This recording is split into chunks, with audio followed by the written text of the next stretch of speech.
कृषी मंत्री माणिकराव कोकाटेंनी नाशिक जिल्हा न्यायालयाने त्यांना सुनावली 2 वर्षांची शिक्षा। 1995 मध्ये कागदपत्रांमध्ये फेरफार आणि फसवणूक केल्याचा आरोप माजी मंत्री तुकाराम दिघोळेंनी दाखल केलेली याचिका। कृषी मंत्री माणिकराव कोकाटेंना 15,000च्या जात मुचलक्यावर जामीन मंजूर। सत्र न्यायालयात अपील करण्यासाठी कोकाटेंना 30 दिवसांची मुदत। 2 वर्षांची शिक्षा झाल्यामुळे माणिकराव कोकाटेंची आमदारकी रद्द होण्याची शक्यता।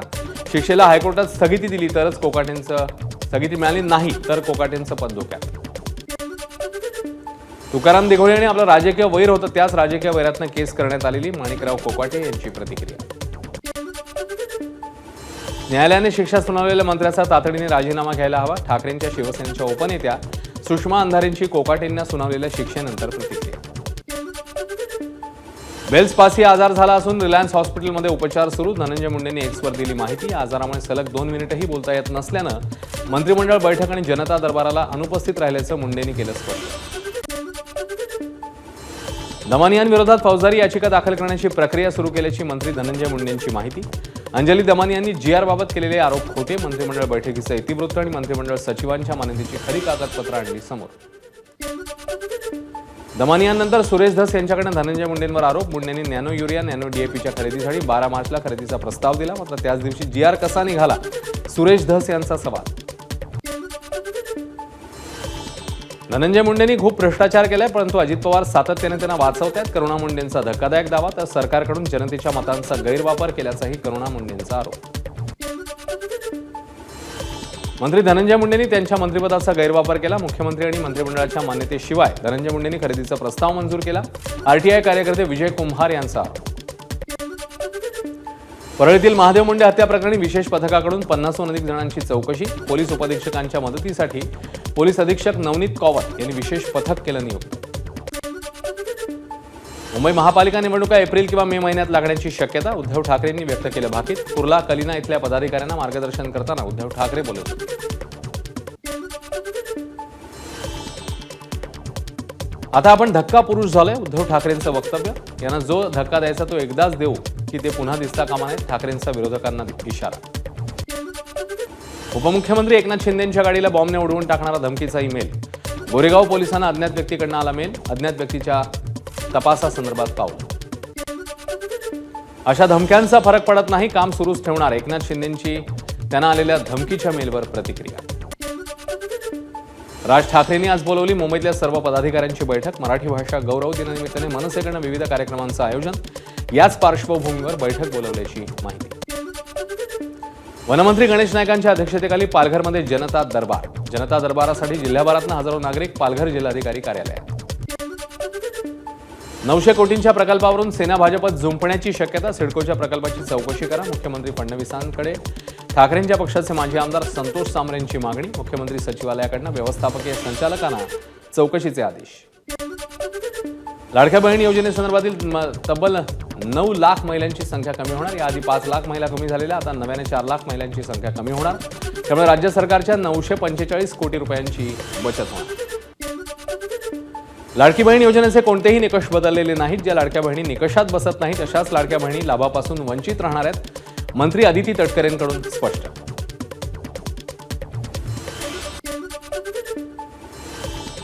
ज्या महिलांनी लाडकी बहीण योजनेसाठी अद्याप अर्ज केलेला नाही, तसंच 21 ते 65 वयाची अट असल्यानं ज्या महिला आत्ताच 21 वर्षाच्या झाल्यात त्यांच्यासाठी मंत्रिमंडळ बैठकीत नव्याने निर्णयाची प्रतीक्षा। लाडकी बहीण योजना सरकारच्या पैशातनं मतदारांना दिलेली लाच। राजू शेट्टींची टीका। लाडकी बहीण योजनेत सरकारने करदात्यांचा पैसा वापरून सरकारच्या तिजोरीतील 46,000 कोटी खर्च केले, शेट्टींचा आरोप। लाडकी बहीण योजनेच्या निकषात न बसणाऱ्या महिलांकडून पैसे परत करण्यास सुरुवात। वाहन असलेल्या 2.5 लाख महिलांना याआधीच वगळण्यात आले, तर दिव्यांग तसंच नमो शेतकरी योजनेचा लाभ घेणाऱ्यांनाही वगळण्यात येणार। लाडक्या बहिणींना फसवण्याचं महापाप सरकारने केलं। विजय वडेट्टीवारांचा सरकारवर हल्लाबोल। गरज सरो वैद्य मरो अशी राज्य सरकारची भूमिका, वडेट्टीवारांची टीका। शाळा मान्यतेबाबतच्या अल्पसंख्याक विभागाच्या निर्णयाला मुख्यमंत्र्यांची स्थगिती। मुख्यमंत्री फडणवीसांनी घेतली या प्रकरणाची दखल। काही शाळांना चुकीच्या पद्धतीने अल्पसंख्याक दर्जा दिल्याची सूत्रांची माहिती।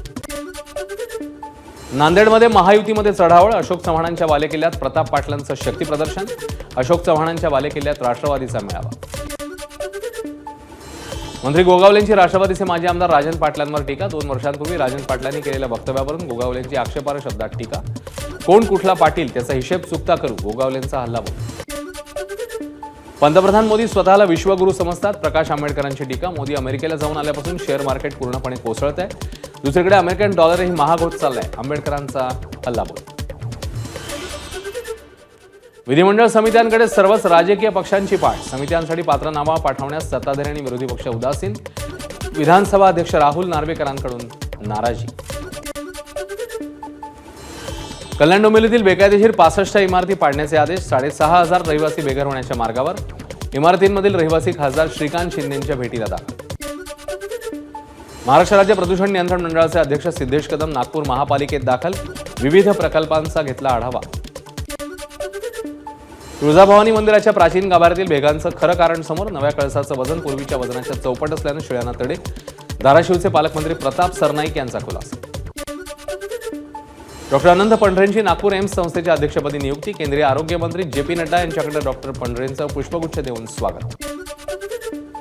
रायगडचे माजी आमदार सुरेश लाड यांचं कर्जत पोलीस ठाण्यासमोर आंदोलन. पायरीवर झोपून आंदोलन. कोणतेही सर्वेक्षण न करता शेतकऱ्यांना दमदाटी करून सीमाबंदीचं काम सुरू असल्याचा आरोप.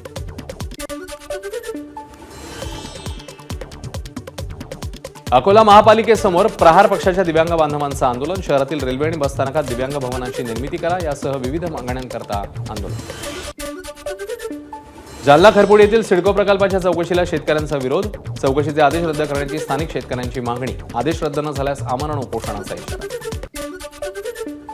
साताऱ्यामध्ये वेतनवाढीसाठी महाराष्ट्र आरोग्य मित्र कर्मचारी संघटनेचं जिल्हाधिकारी कार्यालयासमोर धरणं आंदोलन. दरमहा 26,000 रुपये वेतन द्यावं आणि वेतनात दरवर्षी 10% वाढ करण्यात यावी अशी मागणी. महाराष्ट्र आरोग्य कर्मचारी संघटनेच्या कर्मचाऱ्यांच्या विविध मागण्यांसाठी सांगली जिल्हाधिकारी कार्यालयासमोर बेमुदत धरणं आंदोलन. आरोग्य मित्रांना न्याय मिळवून देण्याची मागणी. राज्यव्यापी बेमुदत उपोषणाचा इशारा.